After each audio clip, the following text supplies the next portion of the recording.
Ана тілі сабағына қош келдіңдер. Бүгінгі сабағымыздың тақырыбы әліпби.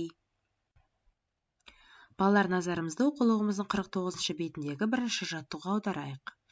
Ертегіні түсініп оқы. Түлкі мен тырна дейді. Балалар, ертегінің тақырыбы мен суретке сүйене отырып айтыңдаршы, ертегіде нелер туралы айтылады? Жануарлар, дұрыс, жануарлар туралы ертегі. Ал қанеке, бәріміз бірге оқиық. Түлкі мен тырна. Ертегі. Тырна түлкінің үйіне қонаққа келеді. Түлкі ботқаны жайпақ табаққа салып, тырнаның алдына қояды. Тамақ ал. Тырна жайпақ табақты тұмсығымен шоқып-шоқып ештеңе жей алмайды. Келесі күні түлкі тырнаға қонаққа келеді. Тырна сорпа дайындап, оны құмыраға құйып беріпті. Түлкі сорпаны іше алмайды. Құмыраға басы кірмей қояды. Ал тырна ұзын тұмсығымен шоқи береді. Түлкі ренжіп, үйіне аш қайтыпты.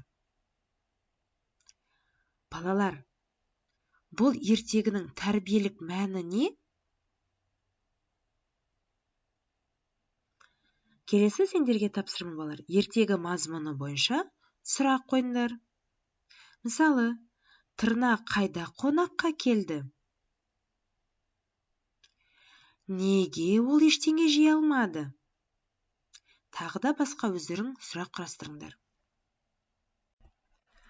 Ал енді балалар, жұмыс дәптеріміздің 34-ші бетін ашайық. Бізге Ц әрпін көркем жаз дейді. Ц қандай дыбыс? Әрине дауыссыз дыбыс. Ц дыбысына мысал келтіріңдерші. Цирк, цемент, цех, циркуль және тағы да басқа. Балалар, видеоны тоқтатып, Ц әріпін көркем жазып шығыңдар. Жазып болсақ, назарымызды оқулығымыздың 49-шы бетіндегі екінші жаттығуға аударайық. Көп нүктенің орнына тиісті әріпті қойып, сөздерді әліпби ретімен жаз дейді. Ал кеттік. Бірінші сөзде қай әріп? Құмыра. Келесі? Әрине түлкі. Жалғастырайық. Көлеңке. Күміс. Жүзім. Бұрғы. Құдық. Балалар, сендер дұрыс айттыңдар деп ойлаймын. Енді келесі тапсырма, балалар. Жұмыс дәптерінің 34-ші бетіндегі екінші жаттығудың астына бұл сөздерді әліпби ретімен жазып шығыңдар. Ол үшін видеоны тоқтатамыз.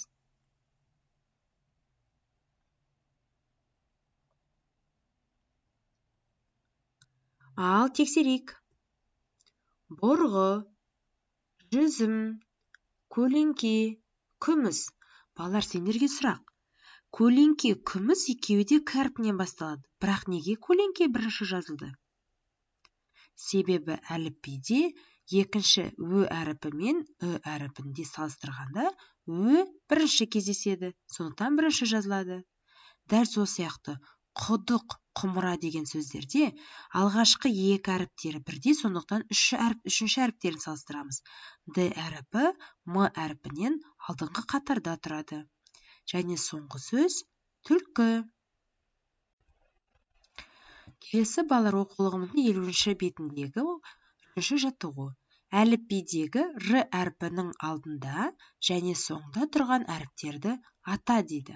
Ал Р әрпінің алдындағы әріп П, соңында кездесетін әріп С.